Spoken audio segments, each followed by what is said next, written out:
Hello, everyone. I'm Brock Vera here with the hot seat. This is gonna be a little bit of a different episode than what we normally do, and we're not gonna have a guest today. It's just gonna be me. It's gonna be a little bit of a shorter episode because we've got some serious topics to talk about. Before we jump into the John Morant situation, and that's gonna be kind of the main focus of the show, and this is not gonna be something that is gonna be used to chastise Morant or try to belittle him anyway. This is gonna be something I want to talk about his situation and the broader aspects of society and what is the intersection between culture, basketball, and just how it relates to our everyday lives. But before we get into that, I want to begin by talking about what happened in the NBA playoffs.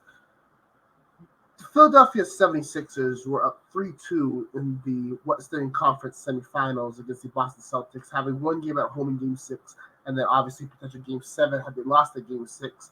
And all they needed to do was win one of those games in order to advance to the Eastern Conference Finals, something the Sixers haven't done since, I believe, 2001 with Allen Iverson.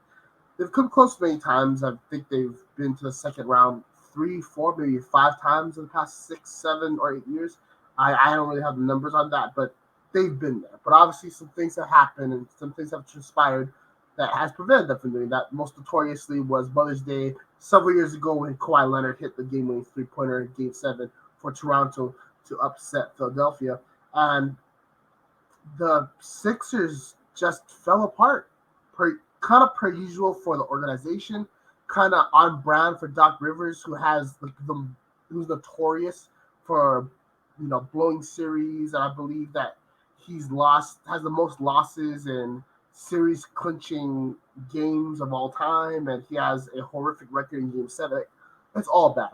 And then you have James Harden on the other hand, who is notorious for not showing up in Game 7s. And then you have the reigning MVP, Joel Embiid, who played absolutely horrible. We all saw what happened yesterday with the Celtics and the Sixers. Jason Tatum does what he always does, and he really rises to the occasion in Game 7s. And that's kind of been a trend throughout his career since his rookie year, when even though they lost the Eastern Conference Finals to LeBron James and the Cleveland Cavaliers, he had a really, really good Game 7, and he's only improved upon that. I think he had 51 points on the day. I think it was 6 for 10 from the three-point line. So there was so much going right for Boston, but the Sixers were in it for the most part, except you saw it start to fall apart at halftime, and then we went into the second half. Whenever Doc Rivers is required to make any type of adjustment, when he's required to really be a coach, he falters. When James Harden is expected to be a playmaker, he falters, and it really is disappointing considering PJ Tucker was hot early, and it just when Boston adjusted to that, they really didn't have no answers. The Sixers did. I got some stats here for you guys that I just want to talk about real quick. Joel Embiid, 38 minutes on the court. He had 8 rebounds, 15 points, and a minus 28 plus minus differential. That is absurd of an NBA MVP to have. James Harden and Joel Embiid were 8 from 29 shooting, and they were 1 for 9 from the three-point line. And Al Horford for the Celtics at 36 years old was dominating Joel Embiid. Yeah, Joel got in on him a couple times, hit to the rim, but that's the thing you expect to happen if you're an MVP level player. But for the most part, Al Horford had the dominant game over Embiid. Jason Tatum got to the rim fairly easy. So now I want to bring up a question that I have to our Sixers fans that are watching this. Is Joel Embiid the guy for you guys in the future? Obviously, he's a great regular season player, but he's never shown that he can handle the playoff spotlight. James Harden clearly can't. Doc Rivers clearly can't. Might be time to make some adjustments real soon. I do want to add that if you look at the Sixers kind of roster right now, James Harden has a $35.6 million player option that if he does exercise, would most likely come with an extension for the Sixers or would be a sign and trade by them. Tobias Harris is currently on the books for $39.3 million. There's a lot of players that are making a lot more money than they deserve. I don't ever talk about players' money, but since it's already guaranteed, I feel like I can. These guys are not living up to standards. And I'm not even going to begin talking about Joel Embiid, which I believe is like 40-something million right now. Where do you even go from here if you're the Sixers? I don't know. If it's me, I think I'll get rid of Doc Rivers. I know a lot of people want Monty Williams. I know some people have mentioned Nick Nurse. I know some people have mentioned some other coaches around the league. To me, the gentleman that needs to be the head coach of the Philadelphia 76ers in 2023, in 2024, is already on coaching bench, and that's Sam Cassell. Sam Cassell is a phenomenal teacher of the game. He's a phenomenal member of the NBA community. He is a basketball savant, and he's the exact type of coach that you're going to need in that situation. However, they got to do a lot of things roster wise, and even if they accomplish some things this year, I think the Sixers are miles away from being a true contender in the East, considering all the other teams that have made great strides this year. Philadelphia 76ers just yeah, I feel bad for all your fans because that was a very, very, very disappointing performances, especially when your top players are quitting by the end of the third quarter. Joel Embiid on the inside, I hate to use the word soft, but it almost felt like he was trying to block people by like fading away sometimes. I haven't yet seen him in his career be that stout defensive player inside, be that strong body to make you hurt when you drive into the lane, and that's why Jason Tatum was able to get to the rim so easily. We'll see what happens with the Sixers, but yeah, they got blow it up sooner than later.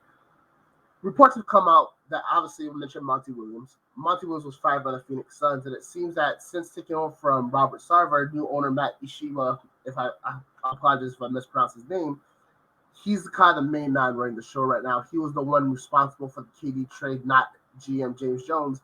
And it's something that's going to be really interesting to see is are some of these old guys from the Sarver administration, the guys that went to the finals, how much longer are they going to be? How much longer are they going to be there? DeAndre Ayton looks checked out. Could they possibly move him? CP3 looks to be gone. They have a lot of money tied up in a very few amount of players, which means that bench-wise, they're suffering right now, especially when they traded away all those assets for KD. I know everyone was really high on Ishiba when he came into the league because he's a basketball mind. He doesn't have the baggage that Sarver had. He played at Michigan State. But these are some of the decisions that he's making right now. It might not be such a match made in heaven. We'll see what happens, but I just want to mention that really quick. The Lakers and the Nuggets on Tuesday will be starting the game one of the Western Conference Finals. Two-time MVP Nikola Jokic looks to take Denver to the finals. LeBron James and AD look to win their second championship since they both went to Tinseltown. I'm very excited for that series. I honestly don't know who's going to win. I want the Nuggets to go because I'm a big fan of Jokic. But when AD is on, and you never count out LeBron James. So I would say that I have the Lakers winning in 6. I think it's going to be a 6 to 7 game series, and to me, this matchup is going to be all about which AD shows up. Is it going to be the guy we see in this playoff, or is it going to be the guy we've seen in previous years? We just got to wait and see. I just want to give Darvin Ham his flowers. He has guided the Lakers through some very murky waters, especially after last season's kind of disaster. They had that whole issue. Russell Westbrook, they made some smart changes at the trade deadline to, acquire some really great pieces. But you still gotta have a guy in charge that can navigate you through all these ups and downs that are the NBA. So just want to give him his flowers and say he's done a great job. Looking forward to seeing Mike Malone in the Western Conference Finals. I think the last time they were there was the bubble in 2020. Please correct me if I'm wrong. And that's going to be an interesting thing to see how much has that team kind of grown since that moment, especially the guys around Jokic. How good would Jamal Murray be? How good would Michael Porter Jr. be? I'm looking forward to it. For everyone that wants to talk more basketball, Team MBS Media is the place to be. We're going to talk a little bit about that, and then we're going to come back and talk about John Morant shortly.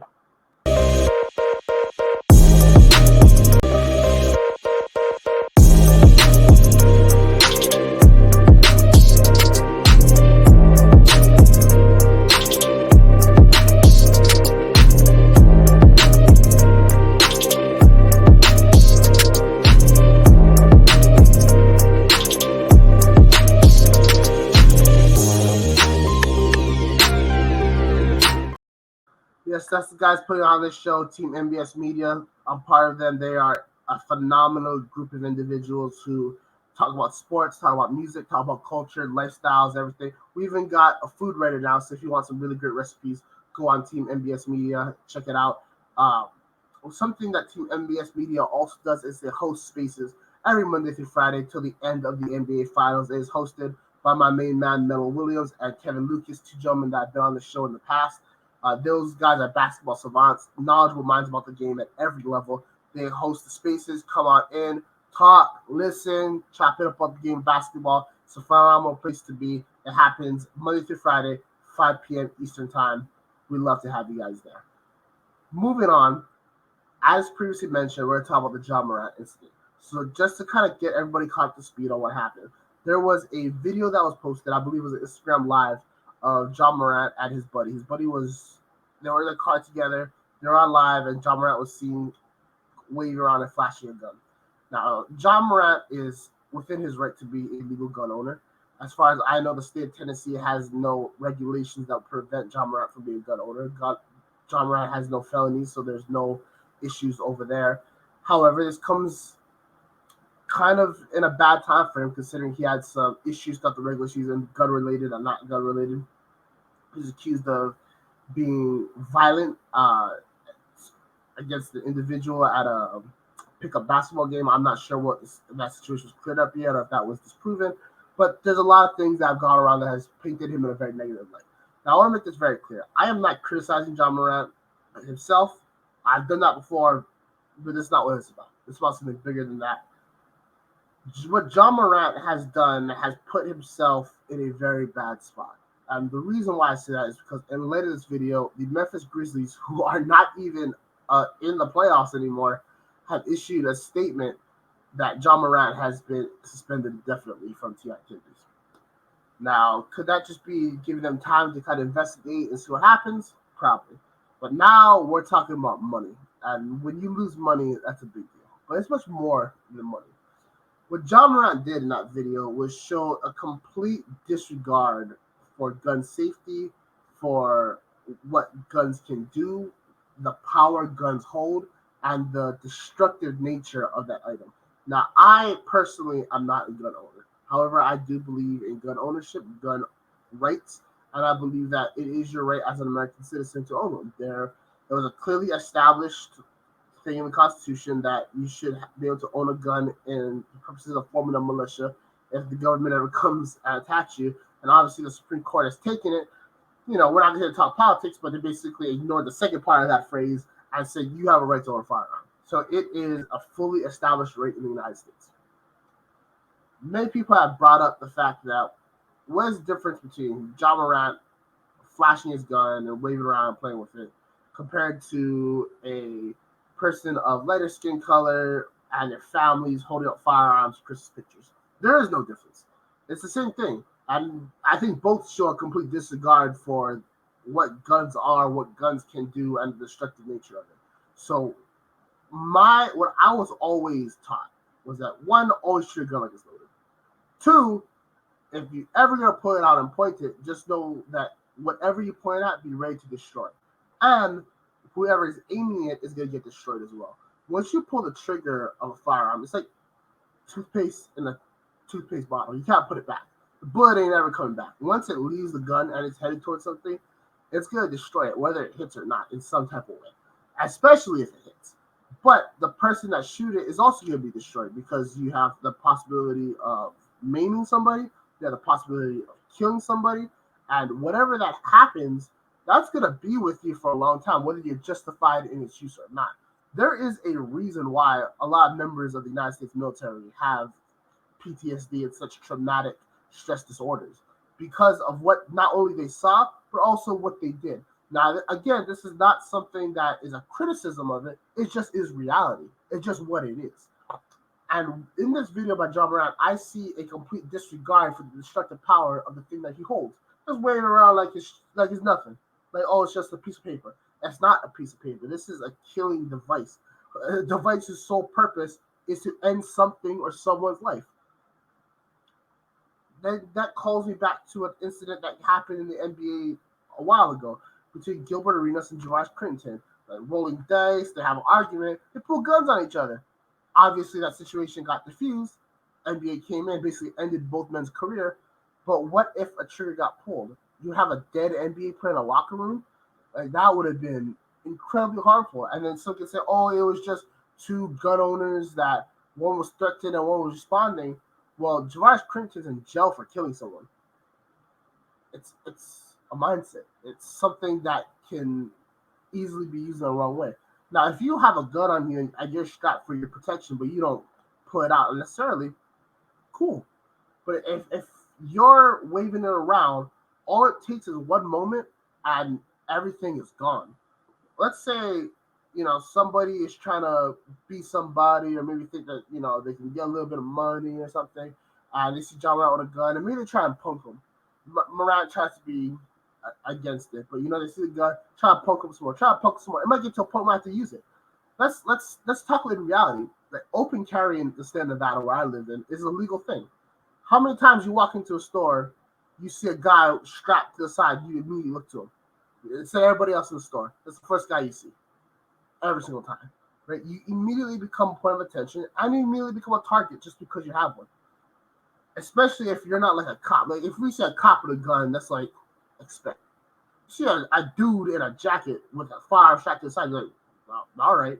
And then the excuse is always, oh, well, what if someone else comes in with a gun? Who do you think they're gonna shoot first? The dude with the gun. Like, it's really not that hard to kind of wrap your head around how much attention a gun can bring. And again, comes back to destructive power. But I know people have said in the past when it comes to school shooting, oh, we should arm our teachers with a gun. Really? You don't think the kids are gonna notice the teacher's strapped? You don't think that a kid is gonna be on a teacher all year long, and one day they might snap and kill a kid? You don't think that if a school shooter comes in and they see a teacher with a gun, that's the first target? Like, use sense. Be sensible. Look at the picture from every perspective. But that's the issue. That's not what's happening in this situation. Now, obviously, the only perspective John Morant has is his own perspective. Just like I only have my own perspective, just like you watching have your own perspective. My question is, why aren't the people around him who know what destructive power firearms have saying something? Somebody that's influence. Now, obviously, I don't know the relationship between John Morant and his father. I'm not going to speak on it. But from what we have seen, now, I'm not speaking on it. I'm just observing. Seems to have a good one. He's always at his games, always being there. From what Morant has said, that his dad was a driving force for him growing up, that his dad sacrificed a lot. So they have a solid relationship. And I can understand that because my dad and I have a phenomenal relationship. My dad is obviously my mentor, the guy I go to for advice when I'm lost in life. He's like my best friend. I have so many great memories with him. And the man I am now is a direct result of him. One of the things he also did was check me when I was out of line. And that helped me grow as a person. Who's checking John Morant? And then maybe you might say, well, John Morant's a grown adult. Maybe he doesn't need to be checked. First, we always got to be checked, no matter what. Because sometimes we do things because we see things a certain way, when in reality, that's a whole different thing. But we just observe it from one angle. Now, my brother told me this, I think is very important that I mention it, is that John Morant's 23 years old. I'm only 24. We have seen life from this perspective, like this perspective. And every person has seen life from like 30 different perspectives, right? So someone needs to clue them in that, hey, there's no way this ends well. If the average lifespan is 80, you got like 60 more years of living. That's a lot of living. That's a lot of fun you can have. That's a lot of great things you can accomplish. Don't ruin it being stupid, being, the point of attention in a negative light. Being like this. And that's not just on John Morant. That's a lesson for everybody. Because gun culture and waving around firearms and being pictured in photographs is something that happens fairly common. And you know what? It draws attention. And attention is good and attention is bad. Because you draw the attention of some very bad people. And sometimes all it takes is one and your life is over. When I grew up, my sports hero was, or maybe you can just say hero in general. The guy I looked up to, the guy I wanted to emulate, the guy I wanted to be like was LaDainian Tomlinson. I have everything Charger 21. I even have a Jets jersey because of the guy. I have a helmet. I have a mini helmet. I have like a bobblehead. I gotta go back to my house in Hawaii to find out all the LaDainian Tomlinson things I have. I love that guy. And the cool part is, if I ever get a chance to run into him one day, I can probably get a chance to take a picture with my hero, right? And this was a guy that I was starting to fall in love with when I was like 6 or 7 years old. and now I'm 24, right? So that's like a long time, and I can still see him because life, though it's short, can it's also pretty long. You can't say that about a lot of other people, especially in the mind for the young kids growing up. I don't want to kind of get into it a lot, but take off from Migos. He didn't even have a gun on him, but he was surrounded by people that did. Some things popped off, and he's no longer with us. His life is over at 28 years old. Young Dolph was at, I think, a cookie restaurant, not cookie, like a cookie store in his hometown, and he's dead. Nipsey Hussle was at his store, and he's dead. And these guys weren't even carrying firearms. These guys just had the attention of being famous.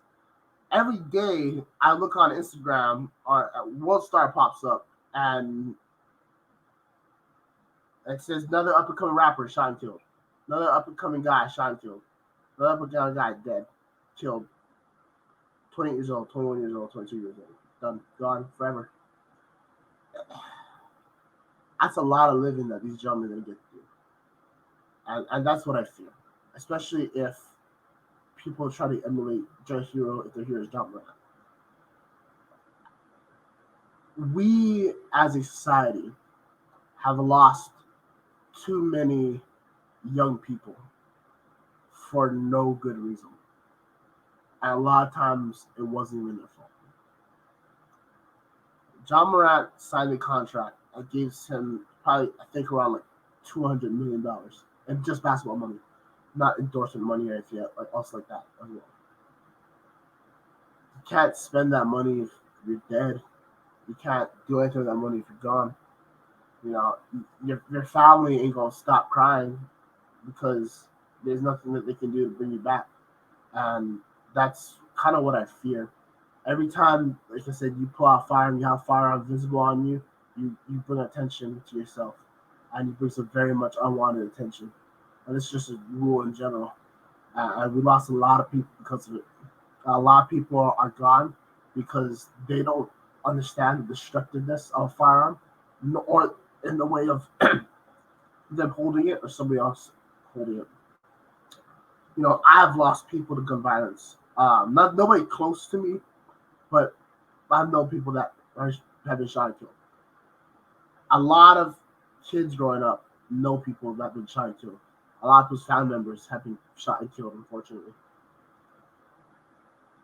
It is one of, and I just have an outside perspective. It is one of the most devastating things to get the news that someone died for one, that someone died, of course, but someone died for no reason. Like if they had a health incident, there's nothing you can do. It sucks. It's horrible, but that's the human condition. The human condition isn't to die by bullets.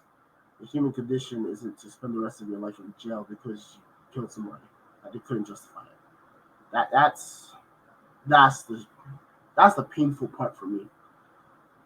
I'm gonna take a second. We're gonna go to the commercial break. When we come back, I'm gonna talk about what I hope to see from the NBA, hope to see from John Morant, I hope to see from the culture moving forward when it comes to this incident.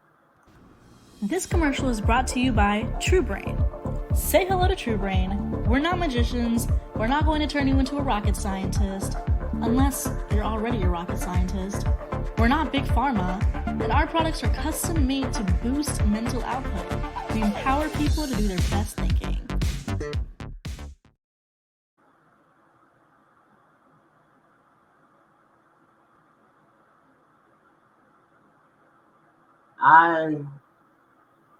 Since turning 21, 24 now, the past 3 years, I say the post-COVID era, I've watched gentlemen get killed buying cookies, getting killed at a chicken and waffle shop, get killed just walking down the street. And when does it end? Is my question. This is a topic that's so much bigger than basketball and so much bigger than just John Morant. At what point does it end? I would like to say that this John Morant incident is not an isolated incident in the NBA. The Javaris Crittenton and the Gilbert incident is not an isolated incident in the NBA. These are not isolated incidents in pro sports. We see former ballers all the time talking about how much guns have been a part of their lives, how much it impacted their lives. Jalen Rose made a passionate speech talking about his time as a gun owner and how it made him feel how he reacted to it. I think Steven Jackson talks about shooting somebody at 23 years old, and like they keep saying this thing. This is not normal. This is not. We're not going out back and hunting caribou. This is not. We're not Alaska bush people. This is modern society. And I guess the part that's troubling me is that for as many people that have chastised John Morant or defended John Morant, we have never really addressed the true issue, which is how do we accurately talk about gun ownership and gun responsibilities? Now, I'm not going to get political here, but are a lot of Republican politicians whose Christmas cards are them and their families holding firearms. That's just a weird kind of thing, if we're being honest. Because once again, this is the hot seat. We're going to keep it real. If that family wasn't Christian, if they were Muslim and they had traditional Arabic garments and they were holding firearms and the Quran, we would have a whole different perspective on it, right? And the reason why is because one part of our brain is like guns are bad in the hands of bad people, but then guns are good when in the hands of good people. Well, who's a good person? Who's a bad person? I believe there's good and bad. I believe that's one section and one section here. And then this whole big section is the gray area, which is humanity. And guns are everywhere in it. The culture of guns is ridiculous. If you are a responsible gun owner, that should be applauded. I mean, well done, but that should be the norm. How is it that you can get into a car and drive, and if a cop pulls you over and you're not a licensed driver, you're in trouble? But if you don't have to go through many of those same things to purchase firearms, to own firearms, to have firearms, there needs to be some type of like regulation, class, something, certificate of achievement in order to possess a firearm. And there needs to be stricter punishments if you're caught with a firearm and you're not licensed. There needs to be strict punishments for a lot of these things. There needs to be strict punishments in allowing children to use firearms without proper instruction or supervision. There needs to be the standard is the standard, and we as a society are not living up to it. In what way does a 6-year-old need to be holding a gun if you're not like Little House on the Prairie? I'm just saying, like, I know a lot of people are like, oh, sometimes people let kids drive when they're 6. Sometimes people let kids drink when they're 6. Doesn't mean it makes it right. And then, what if they're going to protect their house? A 6-year-old is going to protect their house? Be for real. Like, I don't know. Maybe I'm just being over dramatic. But I have seen so many people lose so many years of life for no discernible reason because they fail to grasp not just what guns can do, but what life is. Excuse me. Life is, you got one shot at it. Unfortunately, you can screw up a lot and still be okay at it, but the one screw up you can't have is dying. And the worst part about screw up is everyone's going to screw up at it. Right? We're all going to die. But you should die when you're old. You should die when you live the full life. You shouldn't die at 16, 18, 22, 28, 32, 35. Especially not in modern day society where we have so many things that keep you living. And I look at my classmates, and I look at my peers, and I look at the members of Team MBS. Some members of Team MBS have grown up in situations that are not ideal, and that's something we talk about in the spaces as well. So please come on down to it. And in personal conversations with members here at Team MBS Media, we talk about our realities, and these things kind of bleed into it. Now, I live in Vegas. I live in a nice part of town, not like the greatest part of town, but fairly above average, I would say. I have zero fear walking out my house and thinking I'm gonna get shot. That's not the reality for a lot of people in this country. That's the point. Now, do I think people are gonna leave the house and thinking they're gonna get shot? No, of course not. That's not real. But there is a caution. There is keep an eye on certain things, and that's because we, as a John Morant, is a small look into the deeper problems of guns in our nation, and that is the lack of accountability, responsibility, and just awareness when it comes to it. And that's something that I hope gets changed moving forward. This has been one of the more honest conversations I've had about this. And whether you agree with me or not, I just want to say thank you for letting me kind of rant and let me speak on this issue. I want to thank Team MBS Media. I want to thank the boss, Joe Cardozo, because he runs a place where expression is not only allowed, it's expected. And whether he agrees with that perspective, as long as you speak from the heart and you're honest and you're good about your intentions, he pushes it as much as he can. And that's not something that we always have an opportunity to see across the media world, especially with something that is somewhat sports related, but at the same time not. And for all the various people I've spoken to about not only this issue, but about issues across the world, sports and issues across society, I also want to say thank you.